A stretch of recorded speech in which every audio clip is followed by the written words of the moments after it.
morning sun shines on the gleaming hide of a muscular ranch horse. The aroma of bacon and coffee drifts from the wood cook stove at a cow camp. Silver spurs jingle as the men and women of the West get set for another day in the saddle. From the heart of Canada's finest ranching country, this is the Spirit of the West with rancher and horse trainer Hugh McLennan and his collection of music, poetry, and conversations with the folks who live and work with horses and cattle in the Spirit of the West. One of the many things I love about events where great horsemen get together, like the main event horse expos, the Road to the Horse and the Horseman's Reunion and others, is a chance to have some terrific conversations with some outstanding horsemen, cowboys, and buckaroos. And this week I'll be joined by a guy who embodies the buckaroo traditions in a real way. He's an outstanding artist with a 60-foot riata, and we'll really drill down into our shared thoughts on horses, cowboy, and ranching life. He now lives in Texahoma, a town where the main street is the state line between Oklahoma and Texas. His name is Patrick Hooks, and he says he wasn't always as good a roper as he is now. And he said, if you don't learn how to rope, I'm going to cut your rope. And I knew he was telling me the truth. On the Rangeland News, we'll look at the way things are unfolding, including the bottom line for livestock producers. With lower prices for feeder cattle and pigs, feed grains, and diesel, offsetting higher prices for complete feeds, gas, and supplements. The ongoing hazards of trying to work cattle on a quad are clearly illustrated by Baxter Black this week. In the commotion, Ambro dropped a coil around the front tire, which promptly tightened against the knot tied to the handlebar, which jerked the horse to a stop. And the Cowboy Poetry Spotlight will kind of relate to that. I know them little four-wheel drives took the place of hooves and hides, but doggone, old cowboy still got to survive. On the Urban Saddles and Western Wear Horse Training File, I'll be talking about getting beyond the basics. A lot of folks have pretty good horses, but I'll try to describe a few things you can do to get them closer to being great horses. And Patrick Hooks remembers his times with the great Ray Hunt after Red Steagle gets us out the gate.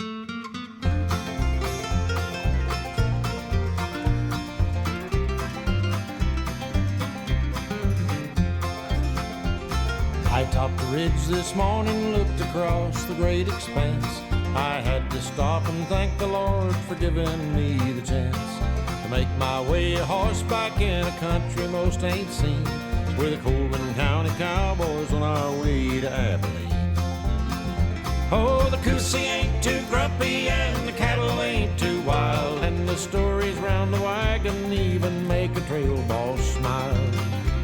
Now I wouldn't trade my hot roll for a feather bed in town, and on top of all of this I'm getting 40 and found. I tell you boys, I'm lucky because punching is my trade. In my corral are memories of all the friends I've made, like my buddy Curly Jackson and my pal Dakota Slim.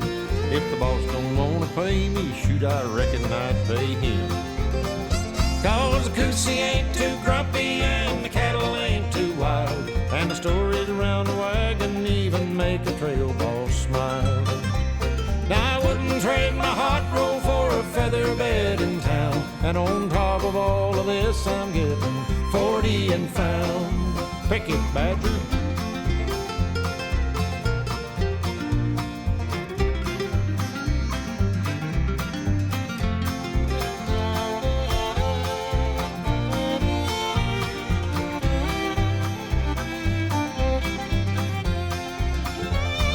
Across the South Canadian, we're nearly halfway there.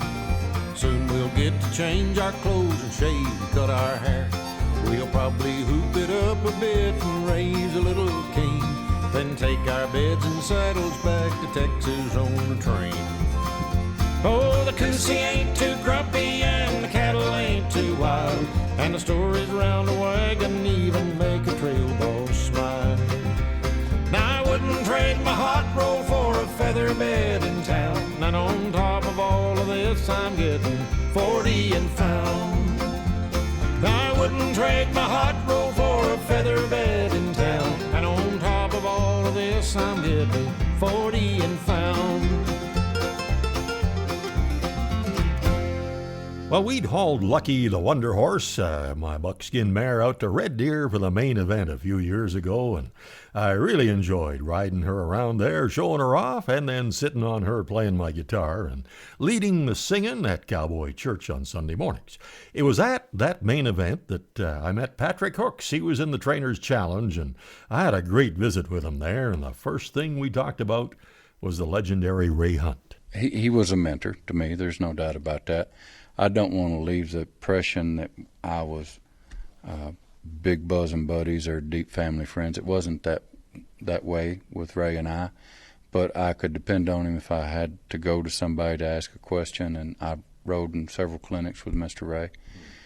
Ray would point you in the right direction. He'd cast pearl out there, and then he'd see if you could go pick it up. In other words, I'll give you a perfect example of that. So I don't think, or at least my experience, Mr. Ray wouldn't take me by the hand and show me anything. He'd make me earn it myself, but he knew he was good at that. He knew how to get you to do it. And I gave you two perfect examples of that. Mr. Ray showed me how to tie a hackamore knot, the same knot that goes on the end of a bow sow heel. And was at a clinic, and he taught me how to tie that. And he said, "What do you think about that?" And he rolled his toothpick around his mouth a little bit. I said, that's a neat knot. He said, "You need to get to where you can do that, to where you can tie that at a lope." I said, "Okay, I'll give that a whirl." And subconsciously, I probably thought maybe he was joking with me a little bit, and then I thought, well, maybe he wasn't. So I got home, and I got to where I could tie that hackamore knot at a lope. And then I went and I rode with Mr. Ray again, and he remembered that, and he asked me if I learned how to tie that hackamore knot. I said, "Yes, sir." And then he told me why he had done that. It wasn't a long paragraph or nothing. He said, "Did you get to where you left your horse's head alone?"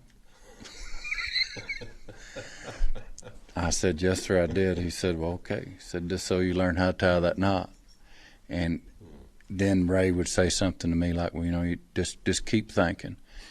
And Ray and Carolyn both were the ones that probably cast the pearl out for me to get real deep into the horse's footfall. And Mr. Ray told me, he said, in a roundabout way, I don't know exactly what he said, but if there is a secret, the secret's in the feet. And matter of fact, he even wrote it down on a piece of paper for me. He said, "Pat said you need to go home and think about the feet." And I did do that. I took it to heart, and that actually become the foundation of my whole training program. Patrick earned his spurs as a working cowboy on a 78,000-acre operation in New Mexico, and he'll take us there when the Spirit of the West continues right after this. Welcome back to the Spirit of the West. Patrick Hooks was born and raised in Kentucky and eventually wound up in Texahoma, where he raises good cattle and still travels around doing a lot of seminars on cattle handling, colt starting, and in particular ranch roping. And as his career unfolded, he found himself on a big cattle operation. Actually, it was in New Mexico. And if I remember right, I believe we were talking about a cow foreman there. His name was Kent Nearing. And Kent was the one that shared a whole lot with me about, said, "Pat, you're not actually a cowboy." Said, you're a grass farmer. We're just using the cattle to sow the grass." And yes, sir, there was 78,000 acres there, and it covered the Black Mesa country. And I probably learned as far as true cowboy experience, I learned more there than I ever did anywhere. And it's a different atmosphere. It meant a lot to me. You take a lot of pride. Like, for example, you go through the remuda of the herd, and you go through there and say you get 3 rounds of shoeing on them. You learn those horses, and you're proud you put the steel on the ground. And when I mean learn the horses, you really learn the horses. There was one horse there called Arizona, and this don't begin with "this ain't no crap" or "once upon a time." It was Without a word of a lie. Arizona. There's a vet shop in Boise City, Oklahoma, and they had drugged Arizona to shoeing, and Arizona tore the vet barn down. and it was a personal challenge, and I was quite a bit younger then. I said, well, I believe I can get Arizona shod, and it literally took me all day long. But I went about it in a different way than what most people would think. I round penned Arizona, and got him hooked up on me, and I roped all 4 feet and got him to lead to me off all 4 feet. That was the first thing I done, because I knew I didn't stand a chance to walk in there on my own. And it was just me in Arizona. And when the boys got back in from riding a reton that day, well, Arizona had steel on all 4 feet. And I was so sore. I have to reset them in 6 weeks. Well, yeah, finally did, but nobody else wanted to fool with Arizona's hind end. And man, he was. Were you all by yourself when you were doing that, or was somebody? No, I was by myself, and we had an old. Everything there was built Western. You know, it had the old stake round pen and wood siding and all that, and so the horse couldn't see out. It was just me in Arizona, and it took all day long, but we got steel on him. More from this soft-spoken, charming cowboy and buckaroo after a beautiful picture painted in song by the guy they call the Gentleman Outlaw, Royal Wade Times. As I look out across these hills, I think of long ago. As a child I didn't know these hills were full of gold. Like Sunday afternoon, we'd visit Clyde LaRue. His kids would all be there. The joys that we shared, Austin made moonshine. The law chased the kinds. Pixley's preach God's will. There's gold in these hills.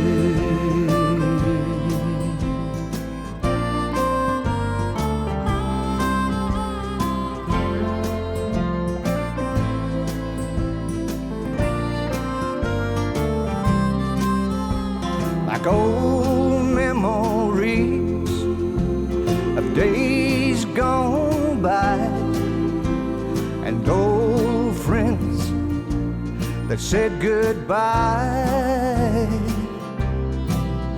Like Sunday afternoon, we'd visit Clyde LaRue. His kids would all be there. The joys that we shared, Austin made moonshine. The law chased the kinds. Pixley's preach God's will. There's gold in these hills.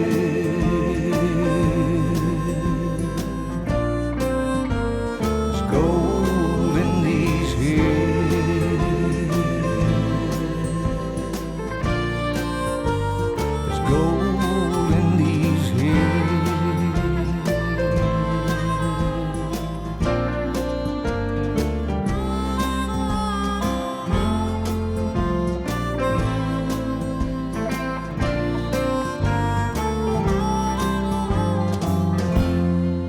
Listening to songs like that, I sure feel that there's gold in the hills around here when we're out on a good horse. And I'm always grateful for the way we get to live our lives outdoors in beautiful country with good cattle. And Patrick, I'll bet you agree. You know, we're privileged. We're very fortunate that we get to live and do things like that. Now, my goodness, there's people that would give their last dollar just to have a chance to do something like that. So I really feel blessed. Really, by the good Lord, we're able to work with these horses and do what we do. That's probably the driving force with me to try to share with people is to, you know, if you kill the romance in the West or up north here, or however you want to say that, and the freedom of the wide open spaces and the horses, once you take all that out of it, well, just go get a motorcycle. It's the same thing.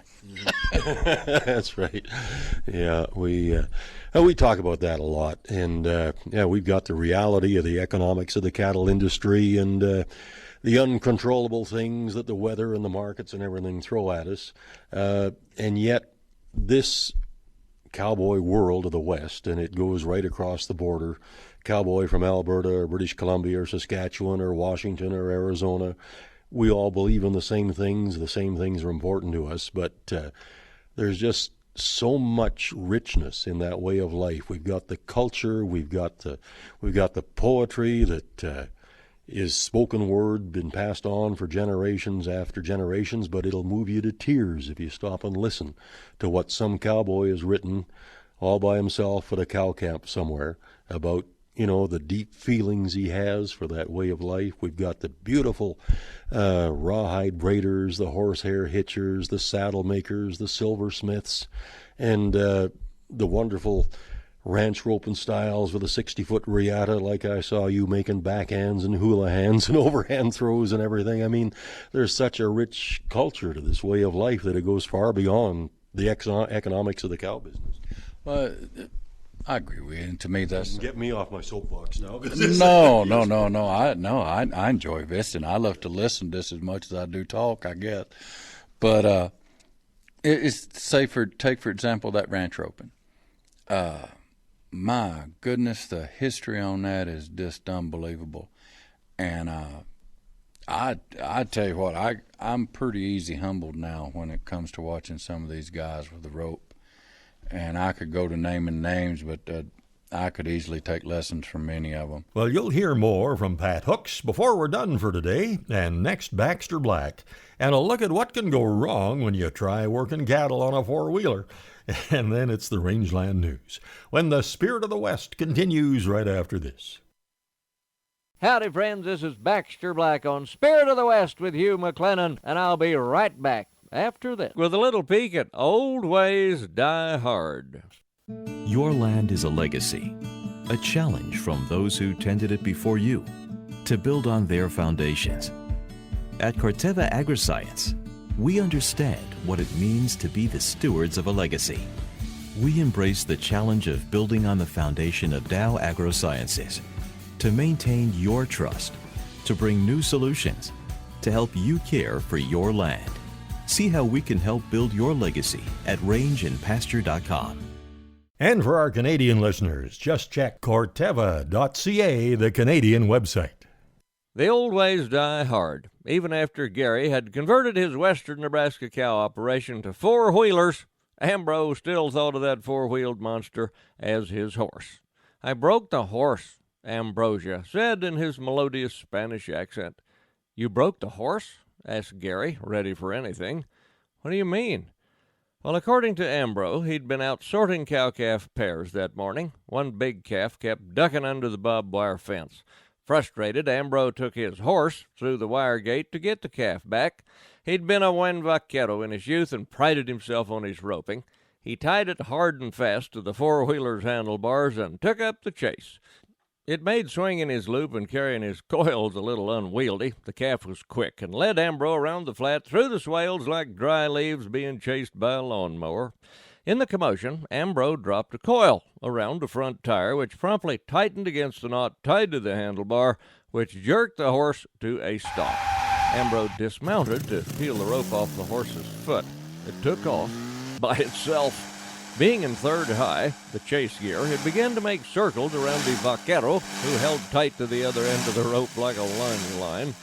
I think, he had explained to Gary, I shouldn't let go. What could happen? Well, he did. His horse disappeared over a hump in the direction of the cows, going home like all good horses do. Ambrose chased it, but it could run faster. He topped the rise and surveyed the scene below. I don't know, boss, but it hit the fence, turned sideways under the wire, and run along below it. It was lifting up the wire and tearing at the T-post till it hit the wooden railroad tie. And it was bouncing up and down on his hind legs like Trigger, trying to jump it. Well, I went up to him real easy, and I said, whoa, whoa, and swished the key, but it was too late. My horse was broke. Gary was pounding his desk and snorting like a percheron. Tears were streaming down his face. He was gasping. Ambro was confused. In his polite old country way, he said, "Well, I wanted to laugh too, but, I had to catch my breath first." This is Baxter Black on Spirit of the West with Hugh McLennan, brought to you by Corteva Agri-Science. Hugh McLennan and the Great Western Spirit Band, along with Tom Cole and friends, will be at the Lido Theater in Fort St. John, BC for 2 shows. The crisp, clean music of the West, great guitar picking, spellbinding stories, and lots of laughs. Where the sky goes on forever, where those prairie winds blows the cold and hard. Tickets available online at thelido.ca or call 1-250-785-3011. Or you can go to the Lido in person on 100th Avenue in Fort St. John. Dream riding, dreaming my troubles away. And to everyone who purchased tickets for Concert 83, scheduled originally for May 22nd and 23rd, thank you so much. Now, this probably isn't any surprise, but of course it has had to be rescheduled for September the 18th and 19th, one show each evening at 7 o'clock. You can have your tickets refunded, or you can keep them and have a head start on seating for September. You can call the Lido at 250-785-3011. Looking forward to seeing you in September. Well, we were talking about the highly skilled ranch ropers, and it's not just the guys these days. I've been to a few brandings where some of the gals out-roped all of us.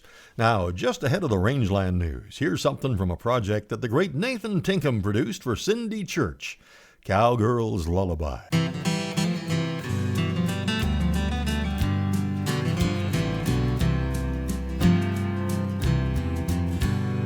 Cowboy, his world is born of freedom.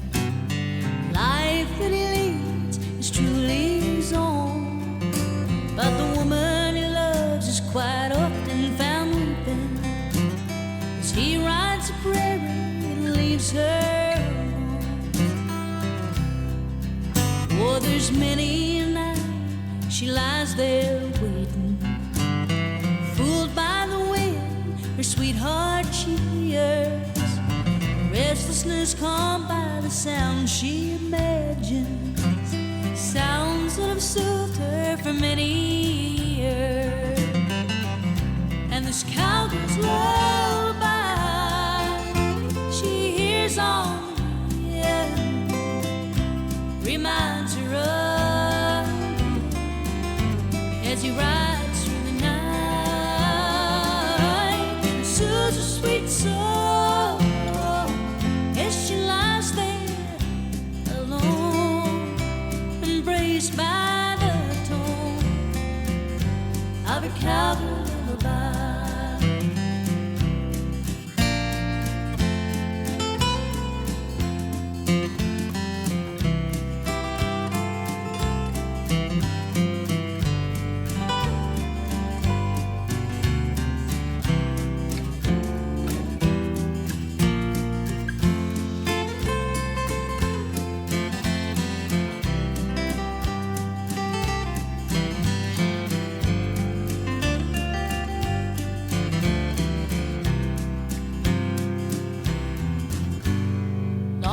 Are filled with all that brings pleasure.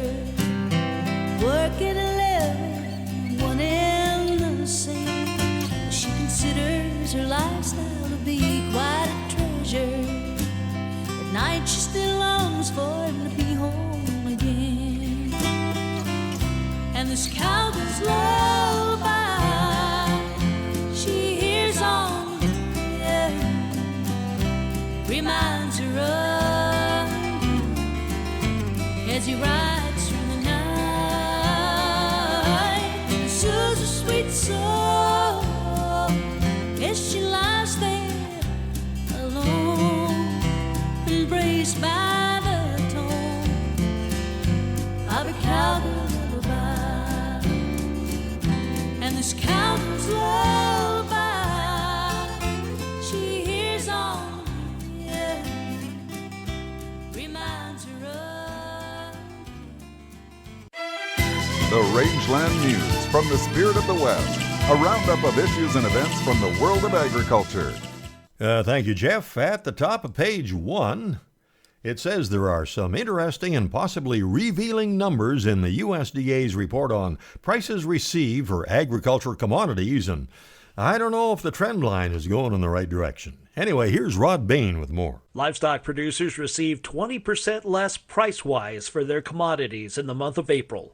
And according to USDA's latest agricultural prices report, that led to a decrease of 9% in the overall commodity prices received index. By category, poultry and egg producers received 40% less price-wise in April. Dairy producers 20% less month-over-month in prices received for their goods, and livestock producer prices decreased by 5.7%. However, the crop production index increased over 4% in the latest ag prices report. What fruit and tree nut growers and wheat growers received price-wise offset lower price indexes for other crop commodities. Producers in April paid over 1% less for inputs and services, with lower prices for feeder cattle and pigs, feed grains, and diesel offsetting higher prices for complete feeds, gas, and supplements. I'm Rod Bain reporting for the U.S. Department of Agriculture in Washington, D.C. The Alberta government's launching a bid system to identify which cattle should be processed, helping address the big bottlenecks that have been caused by this pandemic. There are no timelines yet on when the system will be in place, but it's part of the government's staged approach in helping producers weather some of the impacts caused by the crisis, according to Agriculture Minister Devin Dreeshen. Before the system's in place, he said the government will be providing roughly $2 a head for eligible fed cattle via the Agri-Recovery Program, and it's part of the set-aside program that was launched by Ottawa in partnership with the provinces earlier in the month. Alberta fed cattle producers enrolled in the program are expected to receive $43 million, with $17 million coming from Alberta and $26 million from Ottawa. He said the $2 a head program will cost roughly $12 million, and the remaining dollars will be spent on the second phase, which includes the bid system, and he anticipates average bids will work out to be $2 per head per day.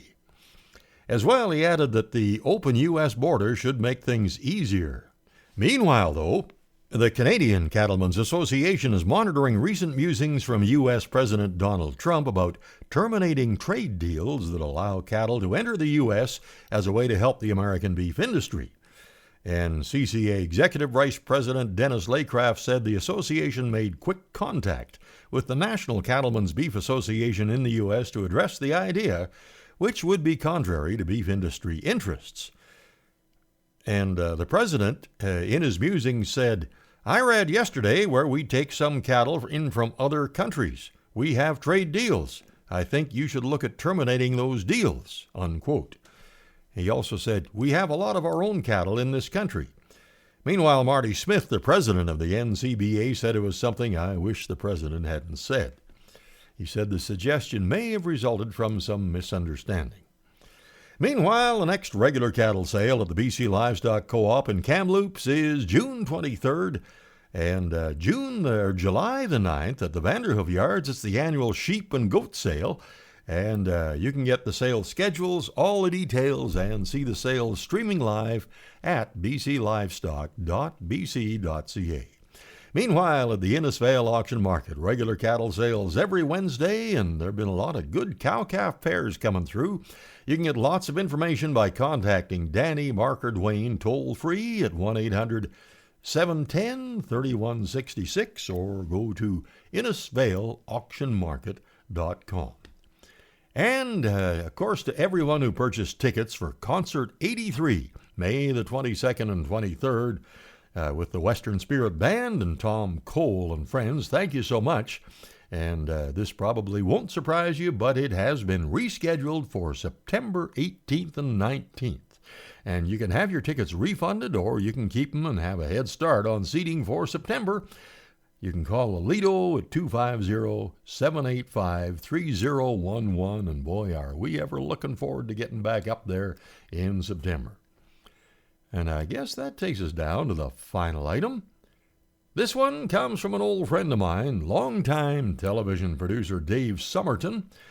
Actually produced some of the shows I hosted years and years ago. Anyway, the latest news, apparently, the King of Spain has been quarantined on his private jet. And Dave says, you know what that means? The rain, R-E-I-G-N, in Spain stays mainly on the plain. Really, Dave? Gee. And that's the Rangeland News. Coming up in the Irvin Saddles and Western Wear Horse Training File, a look at some things that might make a good horse closer to being a great horse, and more from Patrick Hooks, when the Spirit of the West continues right after this. Welcome back to the Spirit of the West. There are a lot of good horses around, and they do a fine job for the riders, but sometimes horses that are pretty good have the potential to be much better, even superstars in some cases. I'll give you some ideas on how you might be able to help your horse get even better on the Irvin Saddles and Western Wear Horse Training File coming right up. But first, okay, here's an update on the next Spirit of the West cruise, and as you have probably heard, we are making some changes. We have postponed what Billy and I are calling our Farewell Spirit of the West cruise until June of 2021. Okay, Big Rig, a little banjo music, please.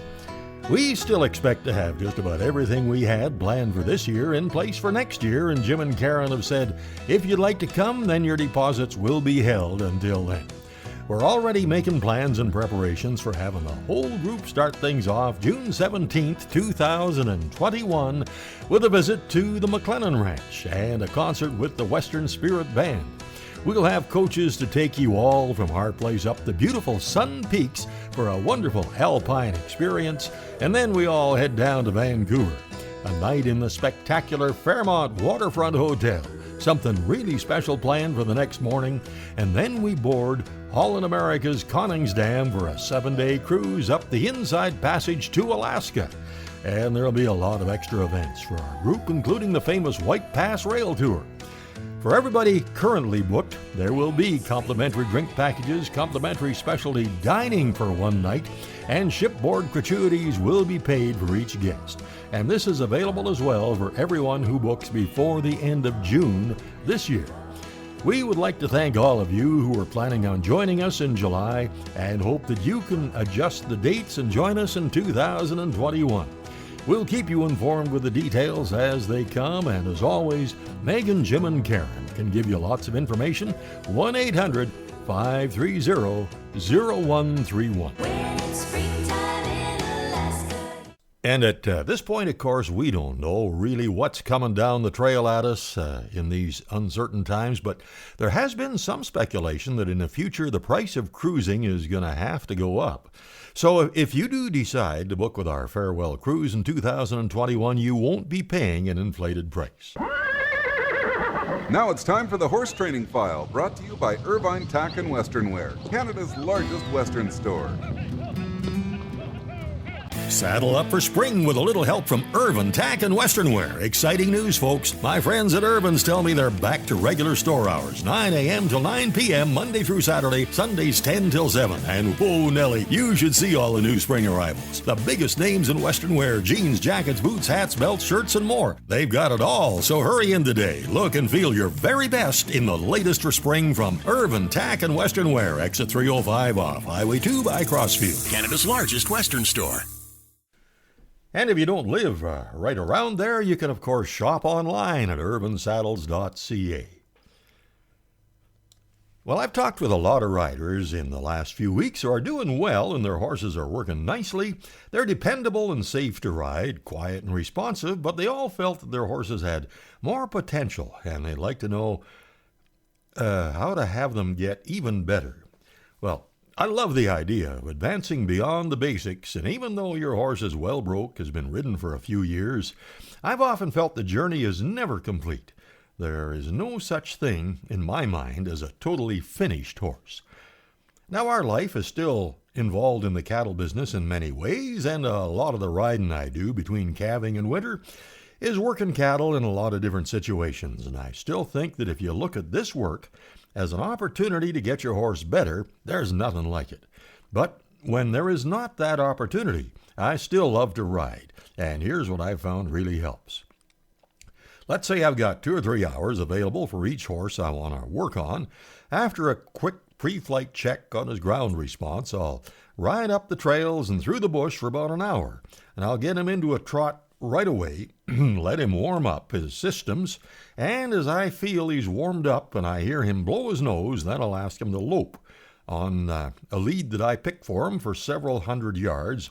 Then we'll, if we have to, drop to a trot, pick up the other lead, or do a flying change, and then I'll bring him back down through the transitions, and then down to enjoy him that relaxed but well-directed walk. And that's what I work on, what Jonathan Field calls path, speed, bend, and balance. Make sure he holds the path and the speed that I set. Put a slight lateral bend in his body as he keeps walking forward. And I do this from both directions. Then I'll work on vertical flex at the walk and the trot, and work on extending and collecting his trot. Now back to the arena at home, I'll work on everything from rollbacks to lead changes and turnarounds, and some side passing, but just enough then that when he gives me a good one, I put it in the bank and go on to something else. Now when it's time to take him back to the barn and unsaddle him, I don't lead him. I just loop the reins over his neck, and I'll have him follow at my elbow, willingly and at liberty. Then I'll unsaddle him and brush him without tying him, and when I'm ready to take the halter off and turn him loose in the pasture, there's a little test that tells me how I did in the session. His pasture mates might be only a little ways away, but after I take off the halter, if he chooses to stay with me and walk back to the gate with me, I know he's given me good marks for the session, and that's a great feeling. And for Irvin Saddles and Western Wear, that's the Horse Training File. Hugh McLennan and the Great Western Spirit Band, along with Tom Cole and friends, will be at the Lido Theater in Fort St. John, BC for 2 shows. The crisp, clean music of the West, great guitar picking, spellbinding stories, and lots of laughs. Where the sky goes on forever, where those prairie winds blows the cold and hard. Tickets available online at thelido.ca or call 1-250-785-3011. Or you can go to the Lido in person on 100th Avenue in Fort St. John. Dream riding, dreaming my troubles away. And to everyone who purchased tickets for Concert 83, scheduled originally for May 22nd and 23rd, thank you so much. Now, this probably isn't any surprise, but of course it has had to be rescheduled for September the 18th and 19th, one show each evening at 7 o'clock. You can have your tickets refunded, or you can keep them and have a head start on seating for September. You can call the Lido at 250-785-3011. Looking forward to seeing you in September. Well, Patrick Hooks has some great advice for folks who might be struggling a bit with the roping. And that's coming up. We'll talk about how you can get better at that. Michael Martin Murphy, like most of us, has had to cancel or postpone a lot of his public appearances for a while, but he is doing his lone cowboy concerts all by himself Saturday nights on Facebook, and he's proudly showing pictures of a brand new pretty filly, the granddaughter of a famous horse of his called Wildfire. Anyway, here's Murph. Staring at the south end of northbound cattle, slaving in the saddle all day. You got to be some kind of natural born fool to want to live your life this way. Well, it can't be the cooking, it sure ain't the money. Devil made the horse that I ride. The days are too long and the nights are too short, and the boss ain't never satisfied. So what am I doing here, Lord? What am I doing here? There's got to be better out there. So what am I doing here?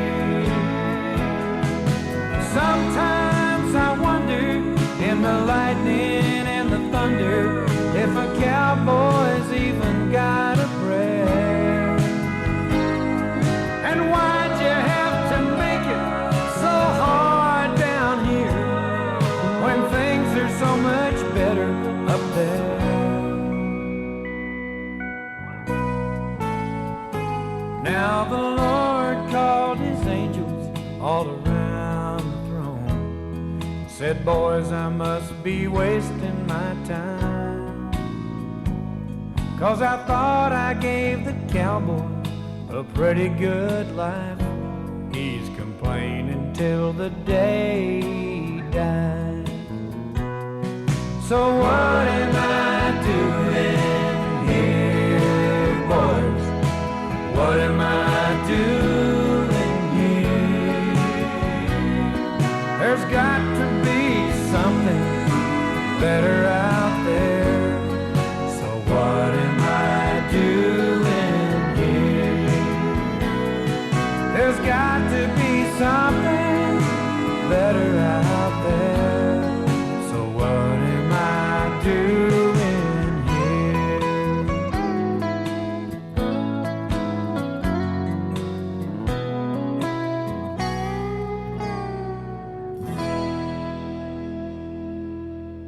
Now it's back to the visit with Patrick Hooks. And you know, Pat, at a neighbor's branding a few years ago, we had finished the work that we were just waiting around for the cows and calves to pair up.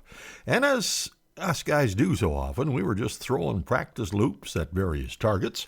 And Gordon and Robert were trying to rope a fence post, and they weren't having much luck. And as Gordon recoiled for about the seventh time, Billy, my wife, quietly took down her rope and rode her horse to about within 20 feet of the post, and then threw a perfectly formed loop right around it. Quietly smiled and said, "Is that what you boys were trying to do?" And these ladies, too, they can put you in your place real quick on this rope, and you wish you hadn't showed them anything. Right.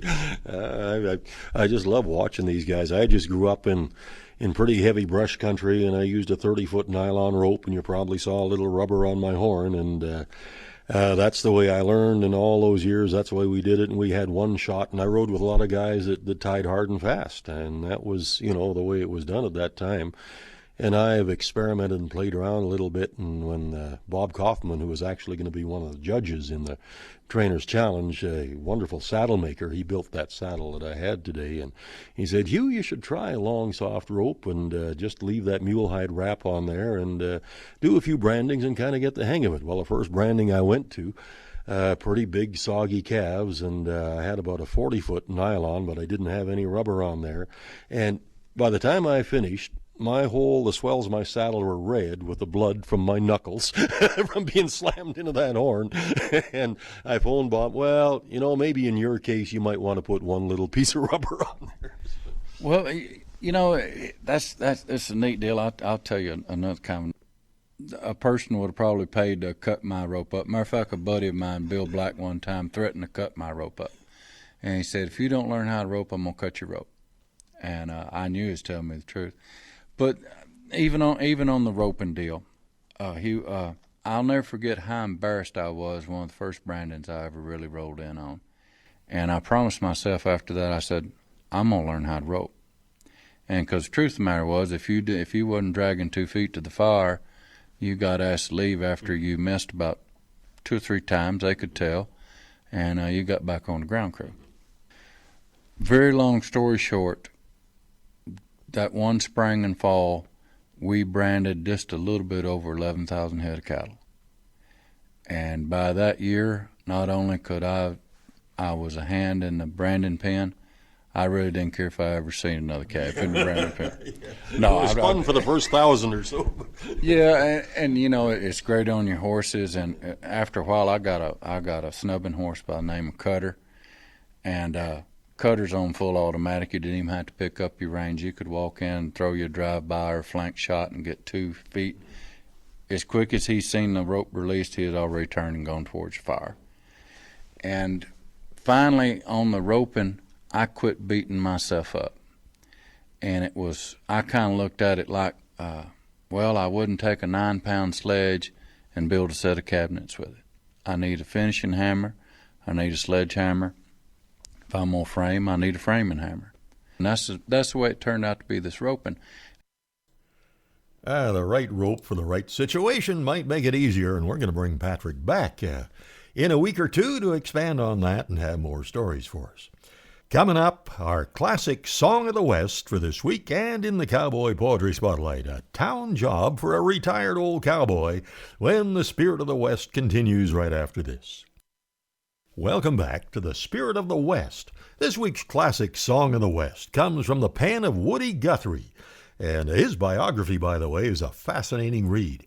Now, I think his best-known composition would have to be This Land Is Your Land, but this one is from a brand-new collection of classic Western history by South Dakota's Ramblin' Rangers, and we'll let the great voice of Skip Hay introduce Lay Down Dogies. The cowboys' day began before sunrise, gently moving the herd north as they grazed. By late morning, the longhorns naturally would trail to water, sometimes 20 miles, where they could satisfy their thirst and rest during the heat of the day. Late in the afternoon, the beeves naturally moved off the water to graze, gently pushed north by the waddies until after sundown. As night fell on the western plains, cowboys gathered the herd to bed down in the soft grass, and night-hawk cowboys sang songs and recited poetry to calm the cattle as they slept.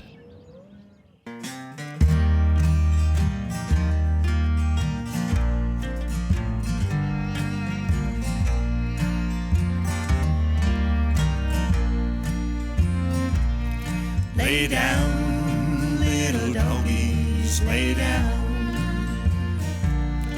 We both got to sleep on the cold, cold ground.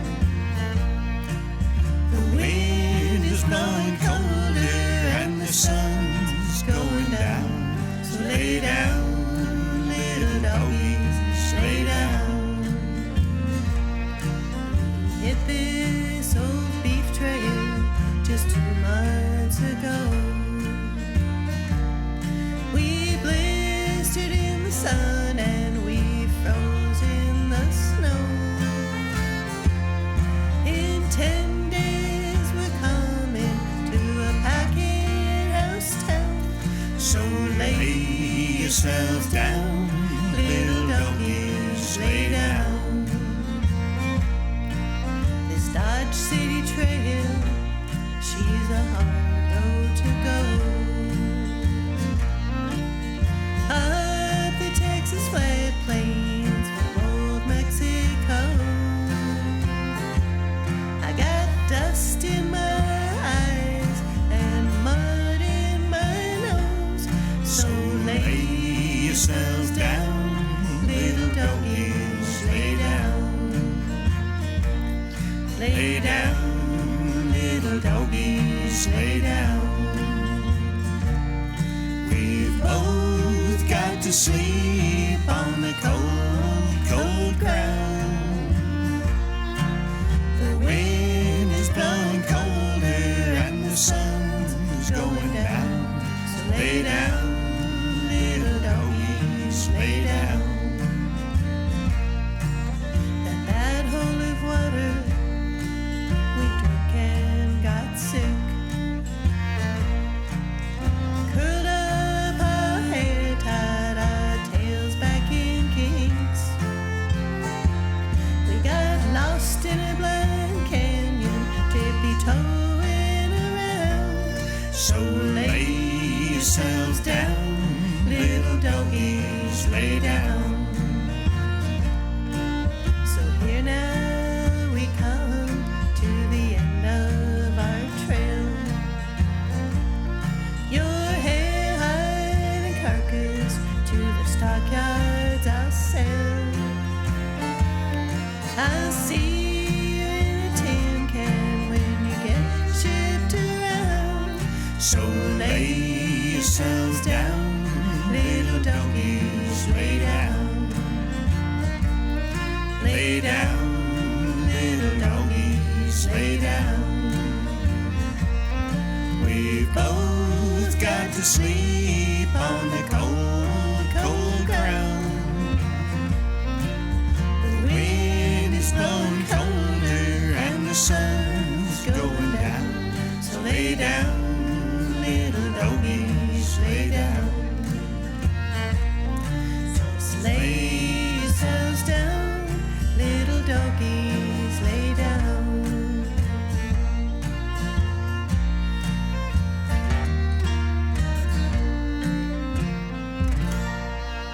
The Ramblin' Rangers, and I know that they listen to us every Sunday out there in South Dakota on the edge of the Black Hills on KBFS in Belle Fourche. And now, here's Missouri cowboy poet Billy Collison. It's kind of a true story, sort of, from an old boy that tried his hand at cowboying, and there just wasn't a lot of jobs left around this area, so he needed to make some funds available to him. This is the result of this poem. Out of desperation, I took this part-time job. What could I be thinking? My head must be a knob. It's not what I'm used to. Now I'm working inside. When I see someone coming that I know, I do my best to hide. Popping leather's what I really love. That's a job fits me like a glove. I know them little four-wheel drives took the place of hooves and hides, but doggone, an old cowboy still got to survive. So at this new job, I'll do my best, dressed in this little blue vest. I can see them all coming. They're bunched up in little herds. They're scurrying across the lot. There's no time for words. I'm the first one that they see as they rush through that front door, and about this time, I wished I could just sink into the floor. In a voice that's soft and meek, you can hardly hear me speak. Do you need a cart? And welcome to Walmart.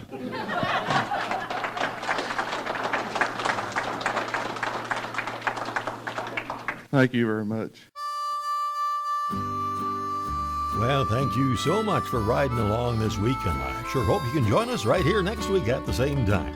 Thanks to our support crew, Mark and Kathy McMillan, and thanks to all of you who sponsored this old cowboy and my horse Cody on last week's BC Yukon Kidney Ride. And to see the video of that whole epic episode, just go to our website, hugh-mclennan.com.